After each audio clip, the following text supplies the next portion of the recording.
성경 보겠습니다. 사도행전 21장 27절부터 40절까지. 사도행전 21장 27절부터 40절 우리 한 절씩 기록하겠습니다. 그 이래가 거의 처음에 아시아로부터 온 유대인들이 성전에서 바울을 보고 모든 무리를 충동하여 그를 붙들고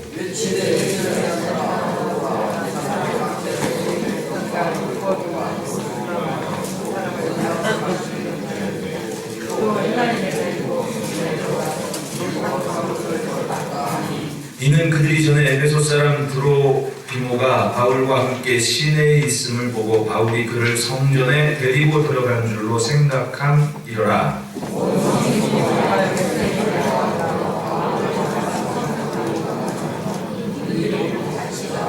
그들이 그를 죽이려 할 때 온 예루살렘이 요란하다는 소문이 군대 천부장에게 들리매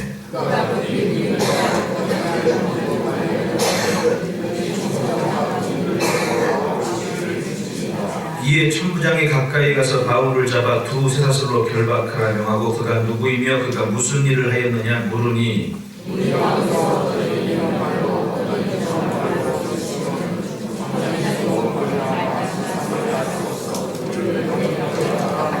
바울이 침대에 이를 때에 무기의 폭행으로 말미암아 군사들에게 들려가니 바울을 데리고 영내로 들어가려 할 그때에 바울이 천부장에게 이르되 내가 당신에게 말할 수 있느냐 이르되 내가 헬라 말을 아느냐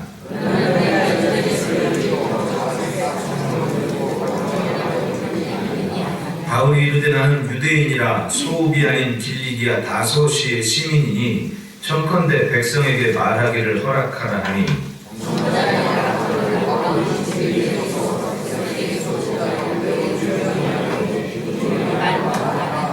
아멘. 따라합시다. 사탄은 교회의 틈을 안다. 네, 사도행전도 점점 28장 끝장을 향해 달려가고 있습니다. 여러분으로 시간 이 성경은 띄엄띄엄 읽게 되거나 아니면 듣게 되면 평생을 가도 이렇게 드문드문 편집된 그런 상태가 되고 있는 겁니다. 처음부터 쭉 꾸준히 한 줄기와 기준을 가지고 같이 묵상을 하면 이게 성경을 항상 대하는데 참 의미 있고 소중한 그런 감동이 있게 마련인 겁니다. 아무리 읽어도 이렇게 같이 묵상을 하고 할 때의 모습과 또 혼자 이렇게 읽는 것과는 완전히 다른 겁니다. 우리 장로님들도 앉아 계시고 권사님들도 계시지만 연세 많으신 분들도 계시지만은 30년, 40년 성경을 읽었다 하더라도 어느 날 갑자기 설교는 똑같이 읽었던 내용인데 어느 날 갑자기 설교 시간에 다가오는 한마디 말씀이 그게 또 새로울 때가 있게 마련인 겁니다. 왠지 아십니까? 성경은 살아있는 하나님의 말씀인 겁니다. 마치 우리가 교과서 읽듯이 1페이지부터 끝페이지까지 한번 딱 읽고 딸딸딸 외웠다 하더라도 그게 끝이 아닌 겁니다. 살아있는 말씀은 시대를 넘어서 항상 우리에게 필요한 그리고 하나님께서 하시고 싶은 그 말씀을 우리에게 가슴에 담아주시는 겁니다.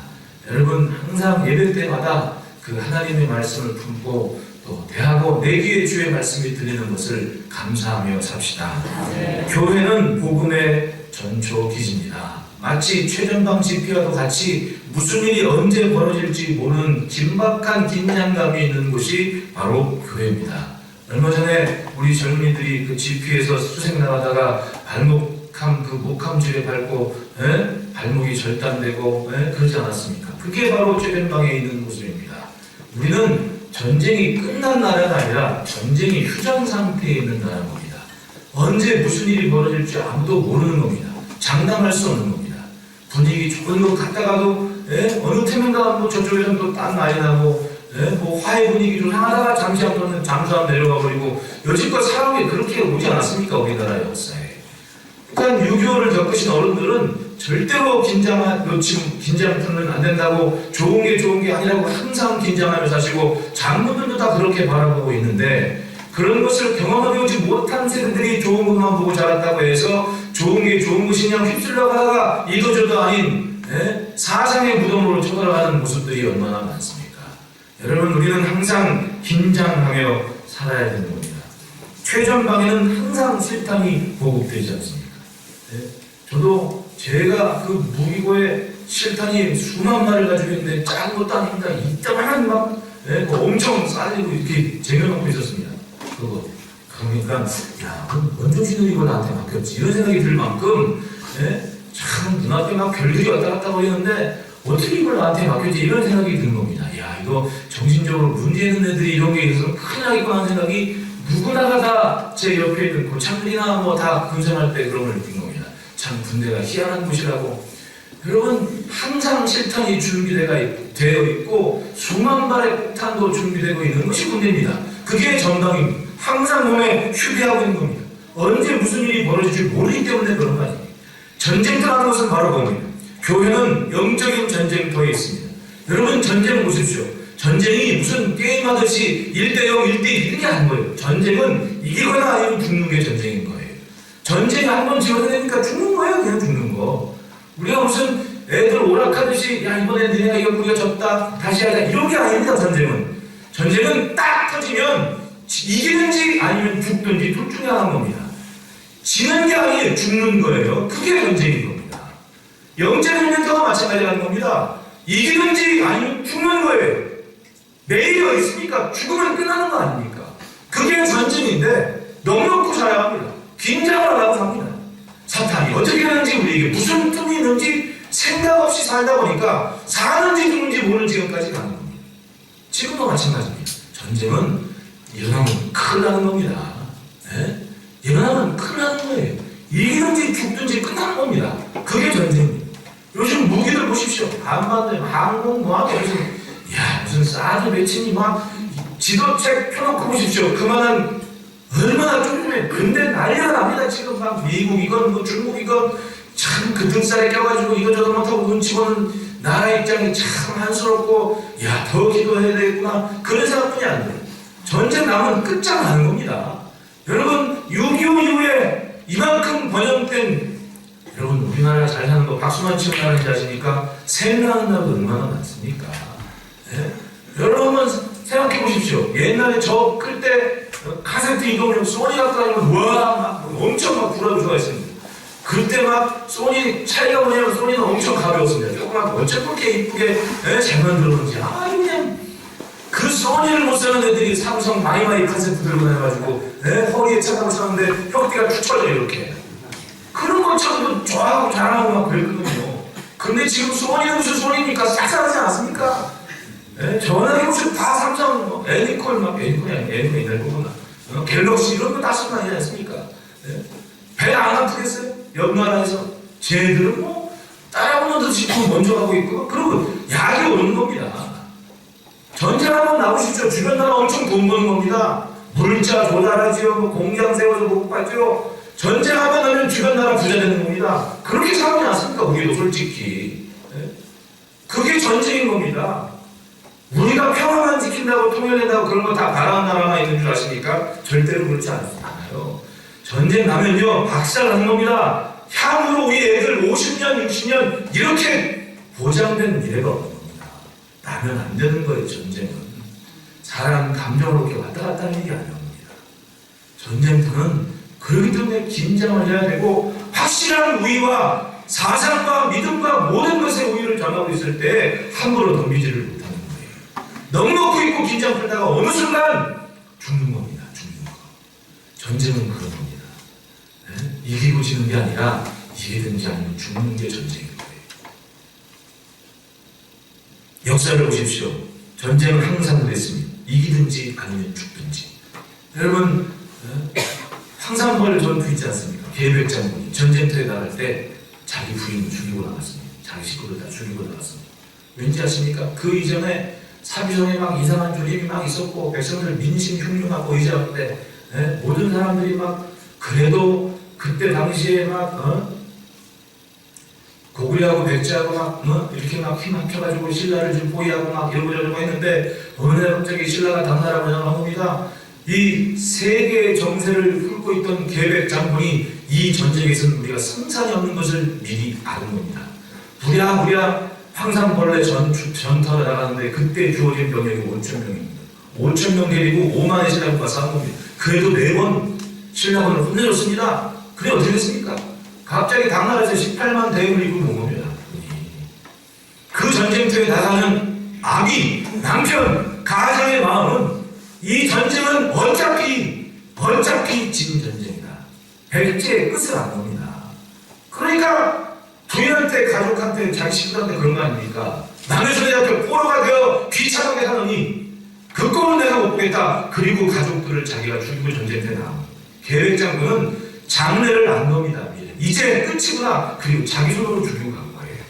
그 장수의 마음이 오죽했겠습니까? 오죽했으면 그래요. 전쟁은 이기든지 아니면 죽든지 둘 중 하나이기 때문에 그런 겁니다. 지는 게 아니고 죽는 거예요. 그러니까 자기 손으로 가족을 죽이고 전쟁터에 가서 조국의 끝을 맞이하게 되는 거예요. 그게 전쟁인 거예요. 무슨 영원한 무슨 오락하듯이 그런 마음이 전쟁이 아니라 절대로.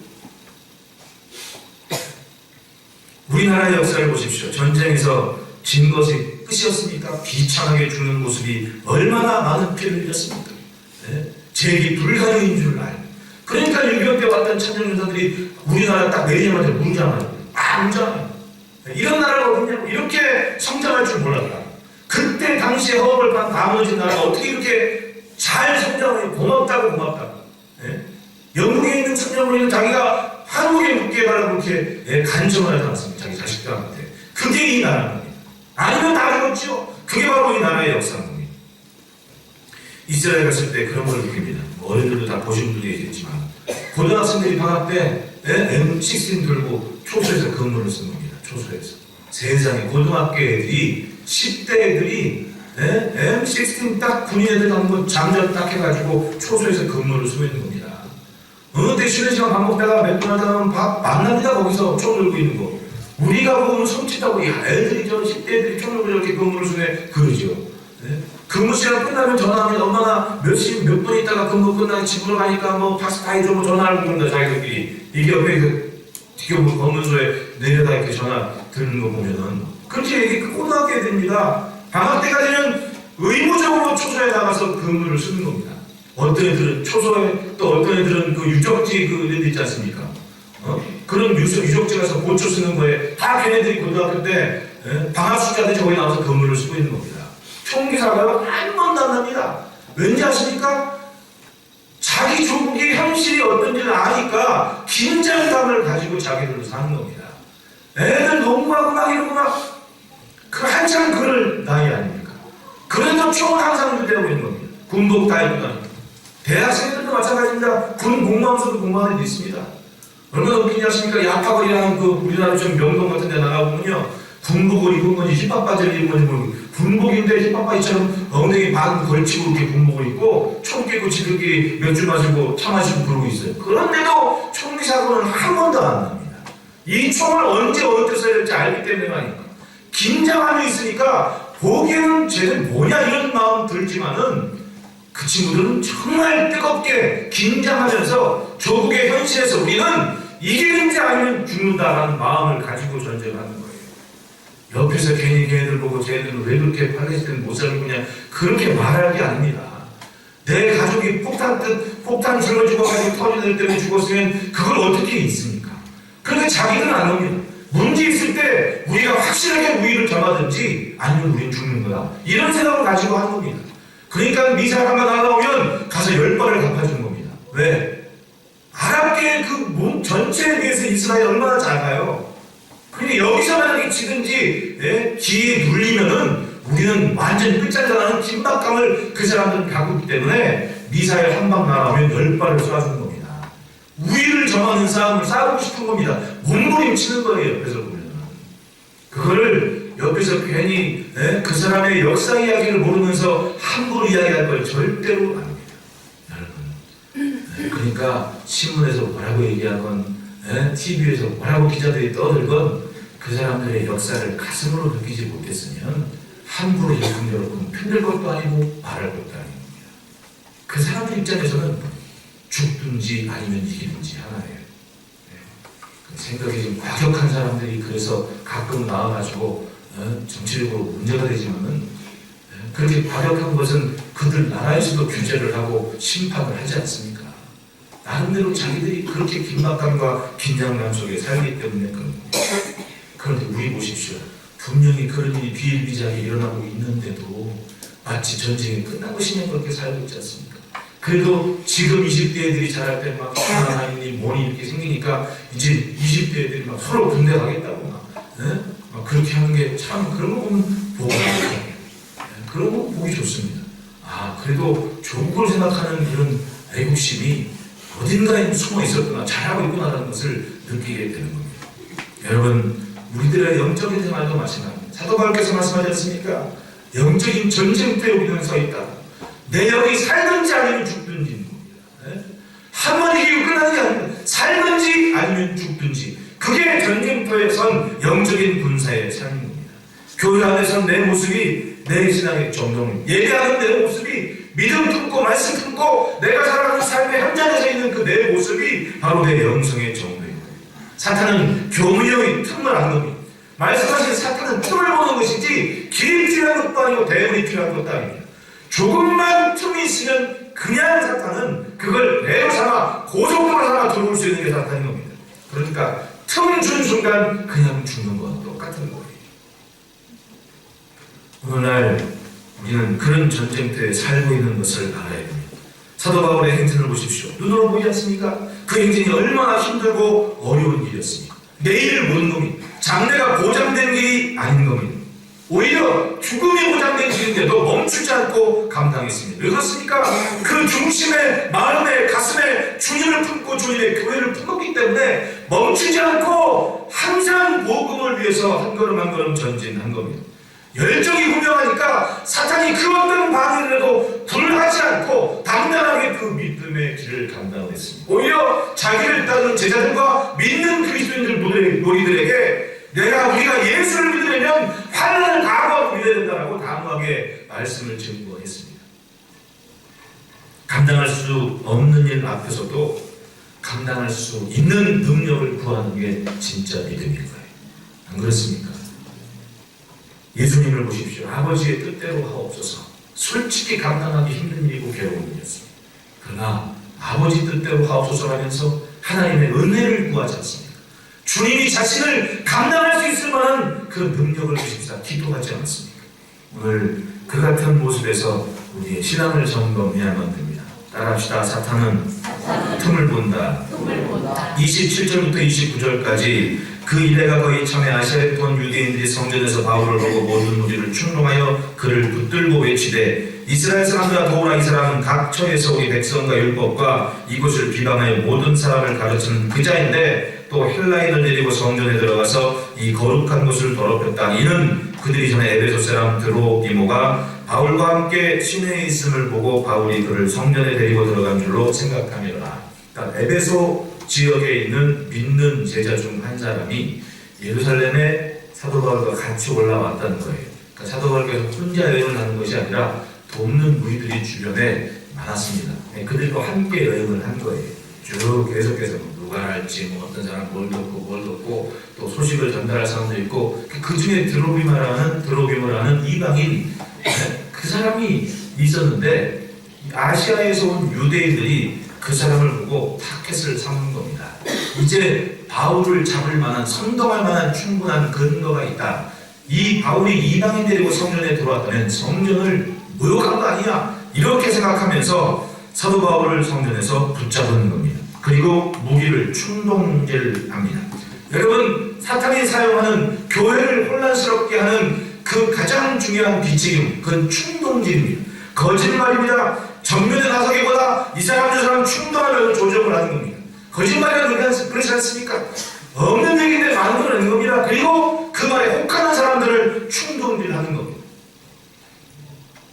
거짓말을 대처하는데 가장 좋은 비결은 깨끗하면 깨끗하게 모든 것이.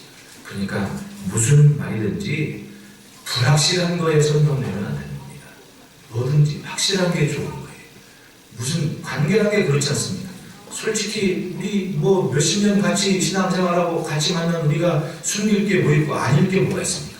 네? 관계에도 문제가 있으면 직접 전화해서 물어보면 되는 겁니다. 네? 누가 이러던데 뭐 이런데 그거 가지고 마음이 꽁나 가지고 있다가 그러다가 시험 듣는 거 아닙니까? 누가 집사님한테 이런 얘기하는데 그러면 미워하고 고민하고 괴로울 게 아니라 전화를 해야죠. 집사님 이런 얘기 있는데 전화는 얼마나 문제가 깔끔하게 해결되는 겁니다. 이걸 그냥 꿍 하고 소문만 듣고 상처 입고 마음 아파하고 차라리 그 시간에 전화하는 게 제일 나은 겁니다. 안 그럽니까? 마주보고 솔직합시다. 말하는 게 그런 겁니다. 사탄이 교회를 시끄럽게 한 것이 거짓말이었습니다. 이 사람이 교회를 선동했다고. 거기에 대해서도 바울께서 나 헬라 말로 하겠다고 뒷부분에 지금 나오지 않습니다. 히브리 말로 하겠다고 얘기하지 않습니까? 그럼 뭐예요? 거짓말을 한 겁니다. 언제 사도 바울께서 율법을 무시하고 언제 전통을 무시했습니까? 이 성동하는 아시아에서 온 유대인들이 사도 바울 때문에 금식하겠느라고 쫓아다니는 사람들 아닙니까? 잡을 때까지 금식하겠느라고 쫓아다니는 그 사람들 얼마나 많아요. 그러니까 거짓말을 해서라도 사도 바울은 잡으면 된다는 모사꾼들인 겁니다. 모사꾼들.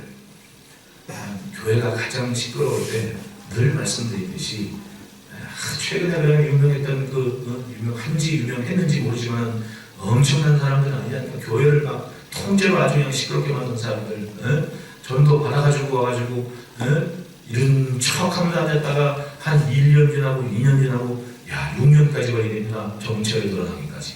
세상에. 그래서 그 사람들이 스물스물 다니면서 뭐하는 겁니까? 제일 먼저 장로님들을 욕합니다. 장로님들 가지고 뭐라고, 장로가 있는 교회들 장로님들 가지고 뭐 우리 교회 장로님들이 5분 막 이렇게 되고, 그러니까 조금 6분 되고 막 이러니까 함부로 못 그러죠. 어지간한 100명 미만이나 한 50명 되는 교회는 장로 1명, 2명 겨우 되지 않습니까? 실제적으로 얼마 안 되거든요. 그러니까 장로님들 막 건드려가지고 막 교회 시끄럽게 만들고 막 장로님들 바라고 이상하게 만들고 그런 겁니다. 그 다음 사모님 가지고 또 뭐라고 합니다. 사모 가지고 장로님들 시끄러워가지고 어느 정도 수익 계산을 나온 다음에 사모님 가지고 또 막 그러면, 여러분 목사가요 사모하고 장로님들 아니면 목회할 수 있는 줄 아십니까? 절대로 못합니다. 막말 얘기해서 노예 행사건 무슨 행사건 교회 배우십시오. 교회 지키시는 분이 누구니까? 사모님하고 장로님들 아닙니까?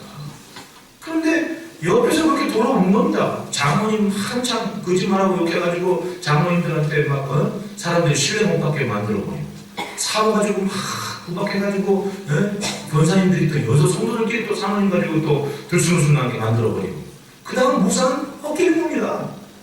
쑥하면 교회가 한순간에 이단 천지가 되어버리고 시끄러워지는 거예요. 거짓말이건 옳지 않은 말이건 성공되는 말은 내 마음이 휩쓸릴 것이 아니라 사건의 진위를 알아야 되는 게 지금 정상 아닙니까? 그러니까 솔직하게 제일 좋은 겁니다. 섭섭하면 섭섭한 것이고 빨리 얘기해서 풀어버리는 게 좋은 것이고 아니면 할 수 없고 깔끔하게 그렇게 정의하는 감정이 중요한 것이 여기저기 선동되는 순간 어떻게 됩니까? 교회가 시끄러워지고 교회가 틈이 벌어지게 되는 겁니다. 여기 이 사람들 보십시오. 혼자서는 안 되니까 이 사람 두 사람 모아가지고 성전 안에서 얼마나 많은 사람들이 제사를 지키기로 왔으니까 그 사람들의 선동은 군중심이라는 게 엄청 무서운 겁니다. 사람이 이럴 듯하게 멀쩡해 보이는 것 같은데 자기 욕심이나 자기한테 유리하거나 뭔가 있으면 한순간에 휙하고 휩쓸어지는 게 사람 마음인 거예요. 언젠가 며칠 전에 TV 봤더니 대부업계에서 일하는 사람이 주유소에서 기름 넣고 아마 셀프 주유소였지 기름을 넣을 때 자기는 자기 딴에는 잘 관리한다고 5만원짜리 그 600만원인가 그걸 받아가지고 차 트렁크에 올라가고 기름을 넣었대요. 그럼 기름을 넣고 그걸 들고 타야 될 거 아니에요. 그걸 트렁크에 넣고 차가 출발해버린 거야. 그리고 서구가서 여기 가는데 그 뒤에 트렁크에 있던 돈 공짜가 터져가지고 600만원, 5만원짜리 600만원이 휙 하고 날려버린 거예요. 네? 그러면 그 뒷따라가는 차들이 신호를 해줬든지 뭘 했든지 해야 될 거 아닙니까? 이 사람은 그냥 가버리고 휙 하고 돈봉투 터지니까 그 뒷따라가는 사람이 뭐였는지 아십니까? 어떤 사람이 비상등을 켜고 신 겁니다. 그 뒷차는 덩달아 쓴 거야. 뭐하나? 돈을 주는데 가짜가 아니까 진짜인 거야. 그러니까 그 사람들이 다 써가지고 가버린 거예요. 가버린 겁니다. 그거 만약에 뉴스에 안 나왔으면 어떻게 될 것 같아요? 경찰에 신고를 하니까 그날 밤 9시 뉴스에 나왔습니다. 이번 주석한 사람은 정유물 이탈죄가 뭐 해가지고 뉴스 나간 다음에 500만원 거쳤대요. 다 보셨는지 모르겠어요. 그러면 그 많은 사람이 차 세우고 거다 돈 멀쩡해 보이지만 남의 돈 가져가는 마음들이 선동돼가지고 휩따라한 겁니다. 휩따라. 아니 그 돈 터지고 방 봤을 때 빵빵하던 나를 잡던 했을 거 아닙니까? 예? 오토바이 탄 사람은 뭐든지 자기가 그 차 옆에 갔으면서도 그 차 안 잡아. 그냥 그거 주워. 그게 군중심리고 사람 마음입니다. 선동되면 선악이든 뭐 없이 그냥 휩쓸리는 겁니다. 아니 성령 안에서 사도바울을 딱 잡아놓고 이 사람이 동네방네 다니면서 유대교의 율법과 전통을 무시한 사람이 보니 율법과 전통에 쌓이는 유대인들이 그 사람을 곱게 보겠습니까? 네? 옳다구나 하면 사로잡고 난리가 난 겁니다. 죄 죽이려고 쫓아가지 않습니까? BCD 안리학에서 보십시오. 사도행전 13장 50절 말씀에 이 유대인들이 경건한 교부인들과 그 신의 유력자들을 선동하여 바울과 바나바를 박해하게 하여 그 지역에서 쫓아내니 많은 사람이 은혜받고 큰 거리에서 다 모여서 허다한 무리들이 예수 믿겠다고 몰려든 것이 BCD 안리학이었습니다. 첫 사역자 아닙니까? 근데 유대인들이 선동을 해가지고 사람들이 사도 바울을 쫓아내게끔 그렇게 만들어. 선동이 그렇게 무서운 거예요. 거짓말이 그렇게 무서운 거예요. 사도행전 14장 2절 말씀에 그러나 순종하지 아니한 유대인들이 이방인들의 마음을 선동하여 형제들에게 악감을 품게 하거늘 멀쩡히 예수 잘 믿는 사람들을 선동해서 또 멀쩡히 유대교의 전통과 어울리는 모습이라고 호감 가지고 그 말씀을 듣는 사람들을 선동해서 호감을 가진 사람들에게 악감을 갖도록 선동을 하더라는 거예요. 그러니까 거짓말에 선동되는 연약한 마음들이 많았다는 얘기 아니겠습니까? 틈이었습니다. 그들이 본 모습을 보십시오. 사도 바울이 유대인의 결례하는 모습을 보았습니다. 일주일간 구면하며 지켜봤을 겁니다. 그런데 그렇게 율법을 지키는 모습을 오히려 공격을 하는 겁니다. 이스라엘 사람들아 보라, 이 사람은 각처의 소리 백성과 율법과 이웃을 비방하여 모든 사람을 가르치는 교자인데 또 헬라인을 데리고 성전에 들어가서 이 거룩한 곳을 더럽혔다. 그것은 사실 여부를 떠나서 29절에 자기들이 보기에 에베소 사람 드로비모가 바울과 함께 시내에 있음을 보았기 때문이다. 그러니까 드로비모를 데리고 성전에 들어간 걸 본 게 아니에요. 늘 그 사람이 함께 바울을 시험 들고 같이 다니니까 성전에 같이 왔을 것이라는 추측을 가지고 성전 안에 있던 유대인들을 선동을 했다는 이야기입니다. 거짓말이지. 사탄은 거짓말을 사용하는 겁니다. 이 유대인들의 정체성을 보십시오. 유대인들은 정말 무서운 것이 세대 차이가 없는 공동체를 지금도 이루고 있지 않습니까? 율법에 근거한 삶입니다. 모세의 율법은 그것을 지키는 그들, 존중하는 그들의 삶은 어디를 가든지 유대인으로 살게끔 만듭니다. 1700년 넘도록 나라 없이 살아도 그들은 항상 중국에 있건 이탈리아에 있건 어디에 있건 유대인일 수 있는 이유는 바로 율법입니다. 그런데 예루살렘에 모여있는 사람들이 바로 그 율법을 사도 바울이 지키지 않아도 된다는 자신들의 정도성을 훼손하는 가르침을 폈다는 이야기 하나를 하니까 성전 안에 모여있던 모든 사람들은 강히 그러면서 자초지종은 듣지도 않고 이유 요하도 따르지도 않고 가르침을 잘못된 가르침, 율법과 전통을 해방하는 가르침을 했다는 거짓말 하나만으로도 불끈해가지고 다 사도 바울을 대적하기 시작했던 겁니다. 말이 그렇게 무서운 거예요. 말이 그렇게 무서운 거예요. 자, 가장 가까운 가족들에서부터 마지막으로 인사합시다. 말 조심합시다. 말 조심합시다. 거짓말을 해버릇하잖아요. 거짓말을 해버릇하면 나중에는 거짓말한 사람이 거짓말인지 진짜인지 모르나? 자기가 거짓말하는 게 진짜인 줄 알고 살아요. 거짓말이 그렇게 무서운 겁니다. 사람을 착각하게 만들고 생각을 바꿔보게 만들고 그래서 무서운 겁니다. 처음 거짓말해서 심장이 벌렁벌렁 거려야 정상입니다. 거짓말을 할 때 심장이 벌렁거리고 막 숨이 멎을 것 같고 이래야 되지, 거짓말이 너무 자연스러우면 위험한 거예요. 왜냐하면 거짓말이 진짜인 줄 알고 살아가는 겁니다. 말이 사람과 사람 사이에 골을 냅니다. 여러분, 사람과 사람 사이를 갈라지게 하는 건 많은 힘이 필요한 것이 아닙니다. 과일을 쪼개는 거 보십시오. 아침에도 출애굽했지만 피라미 만들 때 여러분 피라미드 그 돌덩이 하나가 얼마인지 아십니까? 저는 멀리서 보니까 돌덩이가 얼마나 돌덩이가 작은 줄 알았습니다.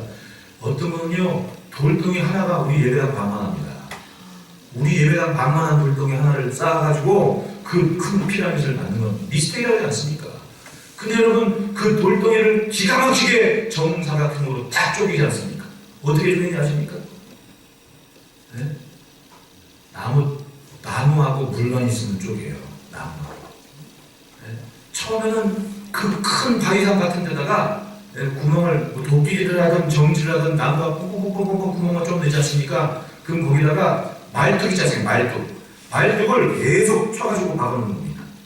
몇 군데 쪼개긴 그 길 라인 안에다가 길이 있지 않습니까? 길이 바위 길이 있어요. 나가는 길이 거기다가 말뚝을 딱딱딱딱 박아놔요. 그 다음 계속해서 그 말뚝에다가 물을 부어요. 그럼 어떻게 됩니까? 말뚝이 팽창해요. 팽창하는 겁니다. 그 말뚝이 팽창하는 힘으로 바위가 쪼개지는 거예요. 산 같은 바위가 쪼개집니다. 이야, 지금 옛날 사람들 지혜가 정말 대단한 거예요. 그 바위를 어떻게 쪼개나 싶더니 결국은 말뚝하고 물만 있으면 쪼개는 겁니다. 큰 힘도 필요 없는 겁니다. 따지고 보면 아무리 걷어내도 한순간에 쪼개지는 거예요. 마찬가지입니다.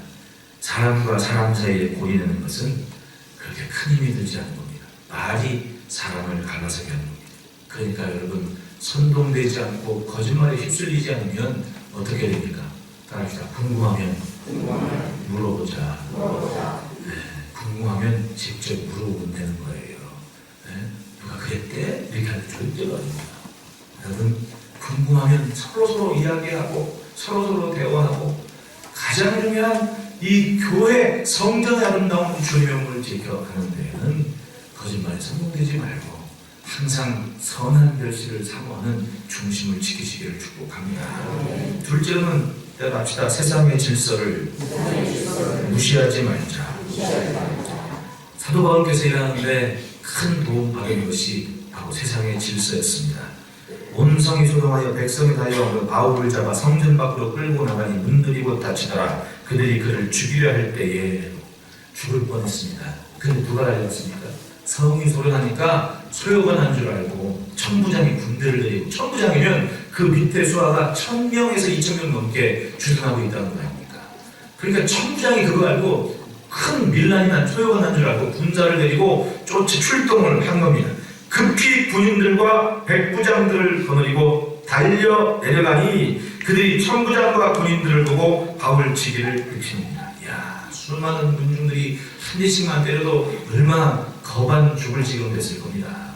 근데 천부장이 백부장들과 군대를 이기고 나온 겁니다. 그리고 사도 바울을 일단 사람들이 공격을 받으니까 쇠사슬로 결박을 하자 죄수인 줄 안 겁니다. 그래서 결박을 향해서 사람들과 분리를 시킨 겁니다. 안 그랬으면 맞아 죽었죠. 맞아 죽는 시간입니다. 그런데 천부장이 출동해서 오히려 그것이 도움이 됐던 겁니다. 사도 바울의 선교 중에서 처음 예수님을 영접한 사람은 구브로선의 총독 서기오 바울이었습니다. 사실상 로마의 시민권을 가진 사도 바울에게 있어서 그 힘과 권력은 때로 자신을 지켜주는 방편이 됐던 겁니다. 그러니까 잡혀서 군대가 주둔한 곳으로 데려 들어갈 때 사도 바울께서 그에게 헬라말로 말했다고 하지 않습니까? 나한테 저들한테 말할 시간을 좀 줄 수 있겠냐고. 헬라말 하네? 그럼 나는 길리기아 다소 사람이라고. 나도 로마의 시민권을 가지고 있는 사람이라고. 그러니까 로마의 군사들은, 로마의 시민권을 가진 사람들은 황제에게 직접 재판을 받을 자격이 있는 겁니다. 억울한 일 당하지 않기 위한 특권이, 그러니까 로마 천하라고 해서 로마의 시민권을 모두에게 준 것은 아니었습니다. 그러니까 이 사도 바울의 입장에서는 굉장히 특권층일 수도 있었던 상황입니다. 왜냐하면 아버지가 다소의 큰 거부였고 무역상이었거든요. 그러니까 헬라 지역의 무역을 감당하기 위해서 이미 소문나 있고, 그러다 보면 자연스럽게 그 집안도 대단한 집안이었습니다. 분명한 겁니다. 그러니까 예루살렘으로 유학 보내서 당시 최고의 선생님이었던 가말리엘에게 공부를 시켜 유학 보낼 만큼 아버지는 재력가였고 권세가 있고 신분상 지위가 있었던 겁니다. 사도 바울은 그걸 사용했던 거예요. 나 길리기아 다소의 시민이다. 로마의 시민이다. 나 황제한테 재판받을 자격이 있는 사람이다. 여기서 함부로 이렇게 하지 않아도 된다. 그러나 말 한마디 좀 하게 해다오. 그러니까 자기들도 깜짝 놀랍니다. 이 사람이 유대인인 줄 알았는데 헬란 말을 기가 막히게 잘하는 로마 말을. 그래서 말할 수 있는, 그러니까 군대가 딱 잡고 가니까 저 사람들은 죽이려고 했다가도 함부로 못, 가까이 오지를 못하고 천부장과 백부장, 여러분 백부장만 떠도 난리가 납니까? 근데 천부장과 백부장들이 그 사도 바울을 호의 호소하고 있는 상황에서 누가 감히 맞설 수가 있습니까? 그러니까 죽이려 했던 사람들도 듣고 있을 수밖에 없는 상황이 된 겁니다. 그래서 35절 36절에 바울이 침대에 이를 때 무기의 폭행으로 말미암아 군사들에게 들려가니 이는 백성의 무리가 그를 없애고자 외치며 따라가였더라. 그 시간에 사도 바울은 출동한 백부장들과 군사들에 의해서 보호를 받는 시간이 됐던 겁니다. 사도 바울께서 로마서 13장 1절에 각 사람은 위에 있는 권세들에게 복종하라. 권세는 하나님으로부터 나지 않음이 없나니 모든 권세는 다 하나님께서 정하신 바라. 세상을 살다 보니 권세에 의한 도움이 있었으니 분명했고, 지내고 보니 위에 있는 권세에 복종하는 것이 하나님의 질서다. 당장에 좋고 안 좋고는 둘째 문제고 권세는 하나님께로부터 나지 않음이 없다. 그러니까 세우고 패하고는 그건 하나님께서 하시는 일입니다. 세상을 사는 성도들의 삶의 지혜는 그 권세를 따르고 복종하는 겁니다. 그리고 기도하는 겁니다. 나머지는 하나님께서 하시는 일인 겁니다. 하나님께서 하시는 일인 거예요. 거기에 뭐 아첨할 것도 아니고 거기에 뭐 따라할 것도 아니고. 신문 보니까 참 기회에 따라서 그 예수 믿는 장군들이 많았었거든요. 장군들이 6.25 때도 장군들이 참 많았었습니다. 그리고 우리나라의 시작이 처음에 뭐예요? 제가 그 얘기를 읽었는데 그 전라도 어디더라? 병렬 가문에 그 선교사님이 가족을 데리고 선교하러 왔습니다. 근데 풍토병으로 죽고 거기서 태어난 아들, 또 선교사님이 전도하러 갔다가 장티푸스로 죽은 장례를 치렀는데 그 장티푸스로 옛날에는 그랬던 저는 그건 잘 모르겠어요. 장티푸스로 사람이 죽으면 그때 썼던 장례 물품이나 이런 걸 보관하는 창고가 있대요, 마을에. 근데 선교사님이 전도하러 나갔다 오다가 비가 막 쏟아지니까 비 피한다고 씌운 그 창고가 장티푸스로 죽은 사람 그 물건 사는 데였던 거예요. 그래서 이 선교사님 부인이 선교사님을 그 장티푸스 때문에 선교사님을 거기서 잃은 겁니다. 그리고 거기서 낳은 자식이 나중에 고국 갔다가 부인이 자식들 데리고 고국으로 돌아갔다가 그 자식들 데리고 다시 한국 땅에 온 겁니다.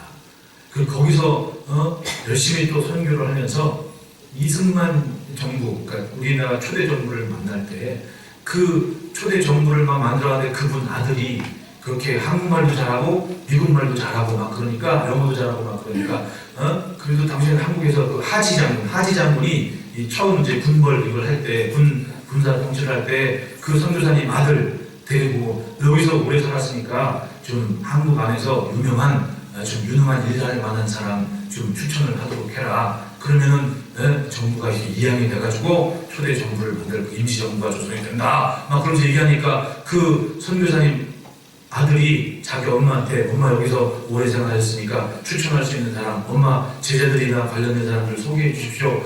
그래가지고 이은영 목사부터 시작해가지고 여러분 놀라지 마십시오.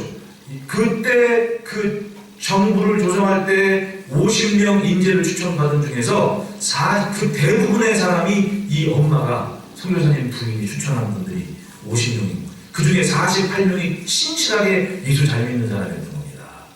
그래서 이승만 그 전 대통령이 임시정부 재헌국회 때 이은영 목사 세워가지고 하나님이 주신 기회인데 우리 하나님께 감사의 기도를 하면서 시작하자고 해서 초대 재헌국회 때 기도를 하면서 나라가 조성된 거 아닙니까?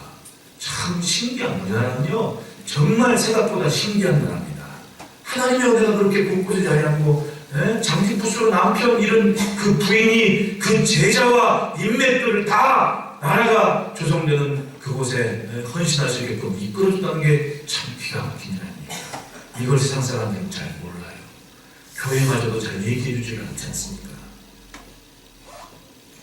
여러분 어찌하건 세상의 권세는 하나님이 아니면 세워질 수 없고 세우는 것도 하나님, 폐할 것도 하나님이신 겁니다.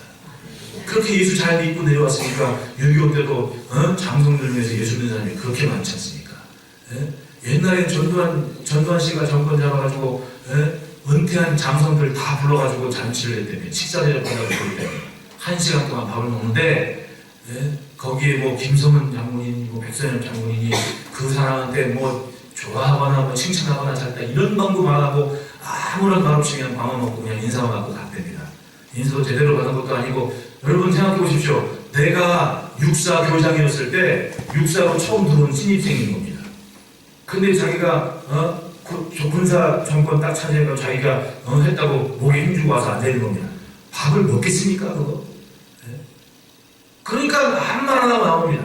근데 그 중에 있는 장수들은 거기서 막 뭐 칭찬도 하고 좋아를 하고 뭐 저쩌고 엄청 악을 하다는 겁니다.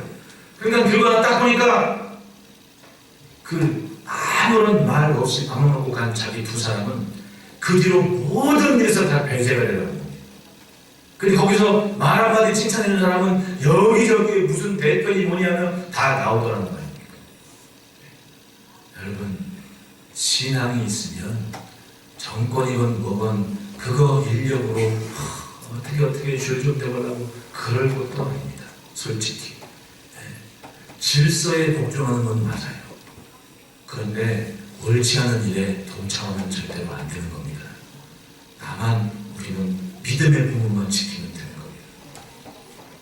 따라합시다. 무너진 권세를 회복하라. 신앙은 분명히 정복 전쟁입니다. 예수님도 천국은 실망하는 자의 것이라 하지 않습니까? 영적인 전쟁. 이기거나 아니면 죽거나.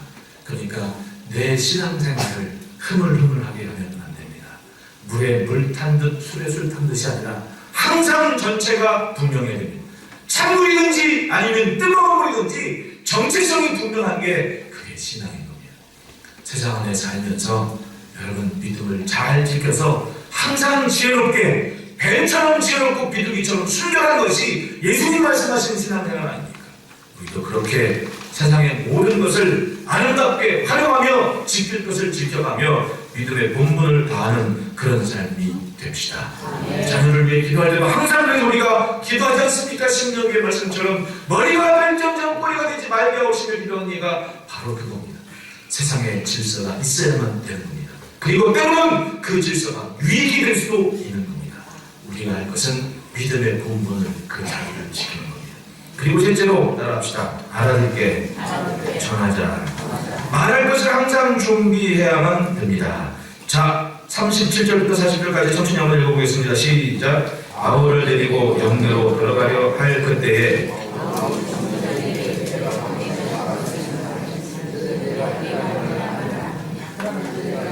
수요를 일으켜 자객 4,000명을 보내고 광야로 가던 대국인이 아니냐. 바울이 이르되 나는 유대인이라 소읍이 아닌 길리기아 다소시의 시민이니 청컨대 백성에게 말하기를 허락하라 하니 천부장이 허락하거늘 침대 위에 서서 백성에게 손짓하여 매우 조용히 한 후에 히브리 말로 아멘. 요세푸스의 기록에 따르면 54년에 한 애굽인이 감남산에 올라서 자기의 지지자들을 규합했다고 합니다. 요세푸스의 규합에 의하면 3만 명이라고 이야기를 하는데, 학자들에게 따르면 요세푸스는 수를 좀 늘리는 경향이 있기 때문에 3만이 아니라 본문의 기록처럼 누가가 의사 아닙니까? 얼마나 수가 정확해요. 누가는 4,000명 이렇게 기록을 하는 겁니다. 그의 명령으로 예루살렘 성벽들이 붕괴된 일이 있었다고 합니다. 지금 사도 바울이 그 선동꾼으로 오해를 받고 있는 겁니다. 로마 사람들한테, 군대에게. 그때 사도 바울의 귓가에 들려진 소리를 보십시오. 백성들이 외쳤는데 마치 예수님이 들은 그 소리처럼 그를 없이 하자 외치며 사도 바울을 따라오고 있었던 겁니다. 그때 사도 바울께서는 자기는 다소시의 시인입니다. 다소는 그 지역에 굉장한 교육 도시였고 무역의 중심지였습니다. 거기를 통해서 아시아권으로 많은 물류들이 흘러나가게 되는 도시였습니다. 헬라어도 말하고 아람어도 말하고 로마인이나 유대인들에게 상당히 호감을 갖게 하는 그런 상황이었습니다. 여러분, 그래도 잘 전달해야 지식의 의미가 있는 거 아니겠습니까? 사도 바울은 그 자리에서 자신들의 말, 유대인의 말로 유대인들에게 말하고 있습니다. 언어를 같이 한다는 게 굉장히 다른 겁니다. 제가 가만히 여행을 할 때 미국에 하여튼 그 덴마크 사람들이 이주해 와가지고 정착한 관광 도시가 있는데 거기로 먼저 한번 딱 갈 기회가 가는데 전부 다 백인입니다. 진짜 전형적인 백인만 몰려 삽니다. 우리가 아주 그냥 황금빛 노랗고 눈동자도 파랗고 막 근데 오늘 무슨 게 빨갛게 이렇게 도넛 같은 그 묵직한 게 있어가지고 그걸 딱 얘기하는데 제가 영어를 하잖아요. 그러면 그 직원이 굉장히 긴장을 하고 안색이 굳은 상태로 받아들이려고. 제 조카애는 거기서 살았거든요. 발음 자체가 다른 겁니다. 그러니까 얘는 백인들만 있는 동네에 살아가지고 지가 백인인 줄 알았어요. 어린 쪽에. 그 정도였어요. 영어를 얘기하면 확실히 그 내추럴 스피킹이 됩니다. 이게. 그러니까 얘기를 딱 들어보니까 이 아이가 얘기할 때는 굉장히 웃으면서 잘 응대를 해요. 제가 얘기를 하면 제가 얼마나 영어 발음이 좋지 않죠? 그러니까 왜 이렇게 이 아가씨가 얼굴이 굳어지는 겁니다. 말이 통하는 것과 그렇지 않은 것은 단어에 있는 게 아닙니다. 분명히 뭔가가 있는 거예요. 사도 바울께서 로마 사람에게 로마의 헬라어를 얘기하고 나 로마인이다. 유대인에게 그러니까 히브리 말로 이야기하는 이것이 정말 자연스러웠다는 이야기. 그것으로 뭔가의 동질감을 만들고 있는 겁니다. 영적인 전쟁터에서는 우리도 분명히 뭐든지 작아 보이는 그 틈을 막아야만 됩니다. 준비를 잘하고 있으면 어떤 상황에서건 하나님이 주신 지혜가 반드시 이길 수 있는 계기를 만들게 되는 겁니다. 어떤 모습에서건 우리는 작아 보이는 그것부터 잘 준비하면 수가 문제가 아닌 겁니다. 그 준비성만 가지면 어떠한 일에서도 당당하게 승리의 기쁨과 은혜, 지킬 것을 지킬 수 있는 비결을 간직하게 될 것입니다. 여러분 우리 2010년에 그렇게 삽시다. 세계 정명사를 보면요, 알프스 산맥을 겨울에 넘은 장군이 있는데 카르타고의 한니발 장군이었습니다. 주전 218년경에 코끼리 때 몰고 10만의 병력을 데리고 그 알프스산을 넘은 겁니다. 거기서 절반인가 3분의 2가 다 죽었습니다. 알프스산 넘는데 로마는 전혀 무방상됐습니다. 어떻게 거기를 넘어올 생각을 하겠습니까? 자기들도 경험이 없었고 근데 한니발이 그걸 한 겁니다. 알프스산 넘어 보니까 출발할 때 10만이 넘고 보니까 26,000분이 안 남았습니다. 보병 2만, 기병 6천. 그러면서 로마에서부터 위에서부터 내려오면서 로마의 반감을 가진 작은 무리들을 규합하기 시작했습니다. 그래서 로마를 휘저을 15년 동안 이탈리아 반도를 휘저은 사람이 한니발이 대단히 무서웠죠. 그렇게 5만의 군사를 가지고 아예 그냥 로마를 유린해버리는 장군이 한니발이거든요.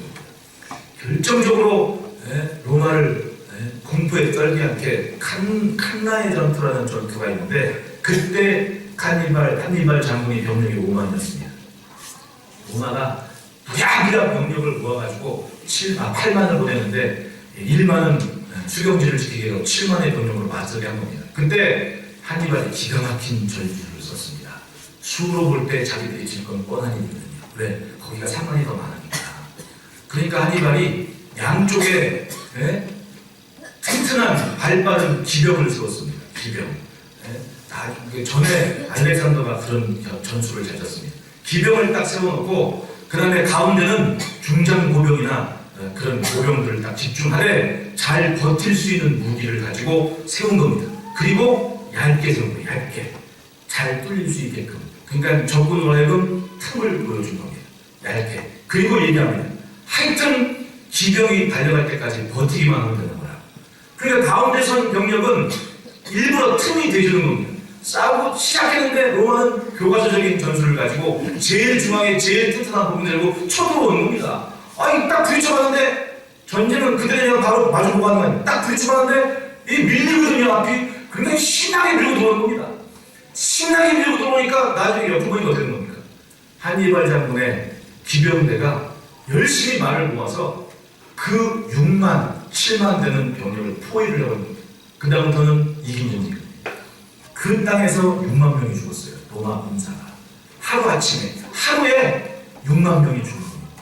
그걸 다 포위해버린 겁니다. 한니발이. 그건 지금도 유명한 전략이에요. 전술이고. 왜? 틈을 보여준 겁니다. 틈을 보여준. 그리고 로마를 잡아버린 겁니다. 15년 동안 공포에 떨게 만든 겁니다. 대단한 일 아닙니까? 틈이라는 게 그렇게 무서운 거예요. 틈이라는 게. 이렇게 보나 저렇게 보나 틈이 결국은 나라의 흥망성쇠까지 결정을 지을 수 있는 거예요. 교회를 보십시오. 알고 보면 여러 가지 상황 다른 사람들이 오직 예수님만 믿고 온 겁니다. 그런데 가만히 보면 예수님 아닌 것 때문에 시험 들고 예수님 없는 것 때문에 아파하는 사람들이 많아요. 우리는 같은 것을 보고 여기까지 함께하고 있는 겁니다.